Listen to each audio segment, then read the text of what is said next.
Hi everyone, welcome back to our channel. This is me Khushboo Verma and जैसा कि आपको पता है नीट की जो काउंसलिंग है it is about to start. So आप स्टूडेंट्स के लिए हम लेकर के आए हैं अलग अलग स्टेट के टॉप मेडिकल कॉलेजेस और उनके बारे में हमने कट ऑफ डिस्कस किया है, रिव्यूज किए हैं उन कॉलेजेस के बारे में, उनकी कोर्स फीस क्या है, कितना कट ऑफ जाएगा, कुछ स्कॉलरशिप है या नहीं, और उनका फैसिलिटीज, इंफ्रास्ट्रक्चर, फैकल्टीज के बारे में, both medical college and hospital. So हर एक चीज़ डिटेल में डिस्कस की है। अगर आपने वो वीडियोस अभी तक नहीं देखे so just go and watch it out. और शुरुआत करेंगे हम आज के इस वीडियो को। तो NC medical college and hospital, right, तो ये आपका एनसीआर दिल्ली में सिचुएटेड है। और बात करेंगे इसके एस्टैब्लिशमेंट के बारे में। सो 2016 में इसका एस्टैब्लिशमेंट हुआ था, जिससे अभी लाइक 7 ईयर्स हो चुके हैं अभी तक, टिल 2021। और इसके एफिलिएशन के बारे में बात करें तो ये BD शर्मा यूनिवर्सिटी से एफिलिएटेड है और साथ ही साथ में it is also approved by MNC, that is your medical council of India.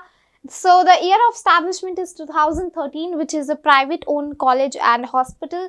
So जिसका जो हॉस्पिटल है और मेडिकल कॉलेज है बोथ आर एसोसिएटेड और एक ही कैंपस में बने हुए हैं। कुल नंबर ऑफ सीट्स अगर हम देखें MBBS के लिए, सो दिस इज 150। तो टोटल इनटेक होता है यहाँ पर एनुअली 150 स्टूडेंट्स का फॉर द MBBS। वहीं पर साथ ही साथ में UG के आप PG भी कर सकते हो।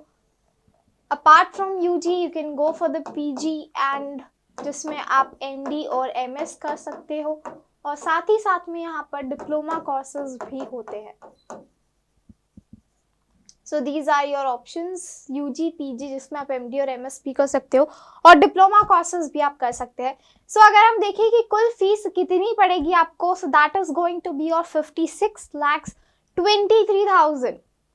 ओके, तो ये आपकी ओवरऑल फीस रहेगी। यहाँ पर LPA लिख दिया है लैक्स पर एनम, बट ये गलत है, इतनी ज़्यादा नहीं है एक साल की फीस। ओवरऑल आपकी 56 लैक्स पड़ेगी, 56,23,000 फॉर 5.5 ईयर्स, जिसमें से कि 4.5 इज योर अकेडमिक्स और एक साल आपका जाता है इंटर्नशिप के लिए। तो अगर हम इंटर्नशिप को लेस भी कर दें एक साल का, तो बाकी के आपके 4.5 ईयर्स के लिए you are going to invest your 56,23,000। ये आपकी ओवरऑल 4.5 साल की कोर्स फीस रहेगी। So now coming to the point which exam is actually accepted, तो यहाँ पर एंट्रेंस एग्जाम के बेसिस पे ही एडमिशन होता है and that is your NEET का exam, national eligibility entrance test. So NEET देने का क्या एलिजिबिलिटी क्राइटेरिया होता है? So you must score 50% aggregate marks in your 12th with physics, chemistry, biology and English as your main subjects. And along with that, अगर आप let's say you belong to reserve category, that is your OBC or ST or SC, then you must score at least 45% marks. और अगर आप physically handicapped category से हो तो आपको 40% marks score करना जरूरी होता है। So this is the eligibility criteria for NEET UG। और अगर आप नीट PG देना चाहते हो तो उसका एलिजिबिलिटी क्राइटेरिया भी सेम होता है, बट उसमें दो चीजें ऐड हो जाती है।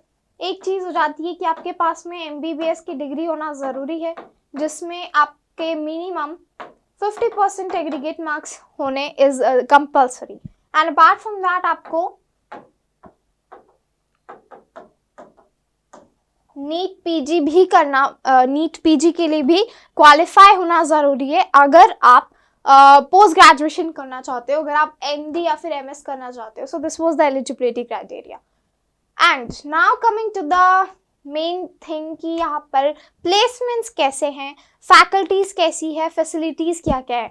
सो अगर हम स्पेसिफिकली जाए हॉस्पिटल की फैसिलिटीज़ के बारे में, so you are going to get 24/7 ambulance services, emergency services आपको मिलेंगी, डॉक्टर्स, नर्सेस, स्टाफ अवेलेबल रहेगा all time. Apart from that आपका डायग्नोस्टिक सर्विसेज रहेंगी, उनके अंडर में आप काम कर सकते हो, डॉक्टर्स के अंडर में यू कैन प्रैक्टिस, आप लेबोरेटरीज में प्रैक्टिस कर सकते हो, आपके सेशंस रहेंगे अलग अलग। सो ये आपके हॉस्पिटल की फैसिलिटीज़ थी। अगर हम बात करें आपके कॉलेज के बारे में, तो कॉलेज के लिए क्या क्या फैसिलिटीज़ है? For that you are having your separate hostel for both girls and boys.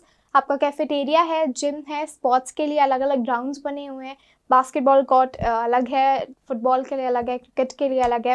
You are going to have a separate library जहाँ पर आप व्हेन यू आर फीलिंग कि मुझे अकेले जा करके पढ़ना है, थोड़ा कंसंट्रेशन में दिक्कत हो रही है, सो आप डायरेक्टली बस लाइब्रेरी में जाकर के आप पढ़ाई कर सकते हो। आपके लिए ऑडिटोरियम बना हुआ है जहाँ पर इवेंट्स ऑर्गेनाइज होते हैं। आपका डिबेट सेशंस वो अलग, उसके लिए अलग रूम बने हुए, कॉन्फ्रेंसेस रूम्स अलग बने हुए। परसेंटेज देखिए अगर प्लेसमेंट का कितना है, सो अराउंड 70 to 80% जो है स्टूडेंट्स वो प्लेस्ड हो जाते हैं annually. So on an average अगर हम देखें कितना परसेंटेज होता है, सो लेट्स से यूजी का अगर हम देखें, so 8 to 10 lakhs per annum this is going to be your starting salary package. और अगर हम पीजी के लिए देखें तो आपका around 22 to 25 lakhs per annum ये आपका जो है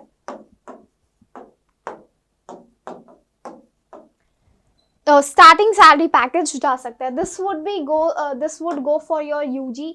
और अगर आपने साथ ही साथ में पीजी भी किया हुआ है, सो आपका 22 से 25 लाख तक का पैकेज आ सकता है। But again it depends on your skills and आपने कितना सीखा है 5.5 सालों में। But this might be your starting average salary package, ये आपको मिल सकता है। So now coming to this 1 year internship, so mostly colleges और इंस्टीट्यूशंस होते हैं वो अलग अलग अच्छी जगहों पर भेजते हैं, बिकॉज उनके कोलैबोरेशंस होते हैं हॉस्पिटल से। सो वो अपने स्टूडेंट्स को अलग अलग हॉस्पिटल्स में भेजते हैं। बहुत सारे इंस्टीट्यूशंस ऐसे भी होते हैं जो स्टूडेंट्स को अपने ही हॉस्पिटल में इंटर्नशिप भी कराते हैं। But it depends on you कि आप दूसरे हॉस्पिटल्स में करना चाहते हो या अपने ही हॉस्पिटल में, अपने इंस्टीट्यूशन में आप करना चाहते हो। So it entirely depends on you. And I think we have cleared almost everything we have discussed. Its eligibility criteria, the admission process, fee structure, the establishment, affiliation and approval as well. So अगर हम cut off के बारे में बात करें कि कितना cut off जा सकता है, तो अलग अलग कोटास के ऊपर डिपेंड करता है, कैटेगरीज के ऊपर डिपेंड करता है। बट अगर हम सिर्फ स्टेट कोटा के हिसाब से देखें, 2 कैटेगरीज मेन, एक जनरल कैटेगरी और एक रिजर्व कैटेगरी। तो जनरल के हिसाब से आपके 50th परसेंटाइल पे मार्क्स आना ज़रूरी है। वहीं पर अगर आप रिजर्व कैटेगरी से बिलोंग करते हो, let's say you are from SC या फिर आप OBC से हो, सो आपके मिनिमम 40th परसेंटाइल पे मार्क्स आने ज़रूरी है। So 40th percentile is for the reserved category, that is your ST, SC and OBC। और बाकी का आपका जनरल कैटेगरी है, so 50th percentile होना ज़रूरी है out of 720। Okay, so this was the cutoff for NEET UG। But वहीं पर अगर हम पीजी के कट ऑफ के बारे में बात करें, सो वो थोड़ा वेरी करता है। लेट्स से अगर आप जनरल कैटेगरी से बिलोंग करते हो तो आपके मिनिमम 302 मार्क्स आने ज़रूरी है, और साथ ही साथ में आप EWS यानी कि इकोनॉमिकली वीकर सेक्शन से हो तो। And let's say you are from reserve category, तो आपके 265 मार्क्स आने ज़रूरी है। और अगर आप रिजर्व कैटेगरी के साथ साथ फिजिकली हैंडीकैप कैटेगरी से भी बिलोंग करते हो तो अगेन आपके 265 मार्क्स आने ज़रूरी है। And let's say you are from general category plus EWS plus PH, that is your physically handicap, तो आपके इन दैट केस 283 मार्क्स होने ज़रूरी है। And this is entirely out of 720, 720, 720 and 720। So this is the whole cutoff for NEET PG। अगर आप post graduation करना चाहते हो MD, MS या MSc या फिर DMA से।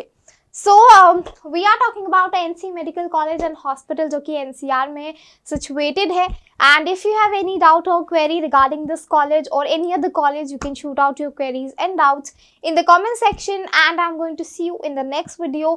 Before ending this video, I would like to acknowledge you. Do not forget to check out the description box जिसमें 2 important links दी गई है। एक लिंक है नीट प्रेडिक्टर की, जहाँ पर आप उसे यूज़ कर सकते हो अपनी रैंक डाल के और कैटेगरी डाल के, जहाँ पर प्रेडिक्टर आपको अपनी रैंक और कैटेगरी के हिसाब से प्रिडिक्ट करके बताएगा कि आप किन MBBS कॉलेजेस को टारगेट कर सकते हो for the upcoming NEET counselling. And your number 2 link is for the NEET counseling course, in which you are going to get all the queries regarding your choice filling, admission process, cutoff, scholarships, and which are the important documents you need to carry during your choice filling and much more. So अगर आपकी कोई doubt है, query, तो आप उस counselling course में पूछ सकते हो जिसको आपको एनरोलमेंट कराना पड़ेगा. So for that what you have to do is click on the link, download it, purchase it and use it. So after using अपने आप रिव्यू भी शेयर कर सकते हो, एक्सपीरियंस शेयर कर सकते हो कि आपको वो प्रोडक्टिव लगा है या नहीं, वो कोर्स करने के बाद में आपको बेनिफिट हुआ है या नहीं. So I'm going to see you in the next video. Till then, bye bye, take care. Do not forget to like, share and subscribe our channel. Thanks for watching. I hope you liked this video. For more such videos, keep watching our channel. And do not forget to like, share and subscribe.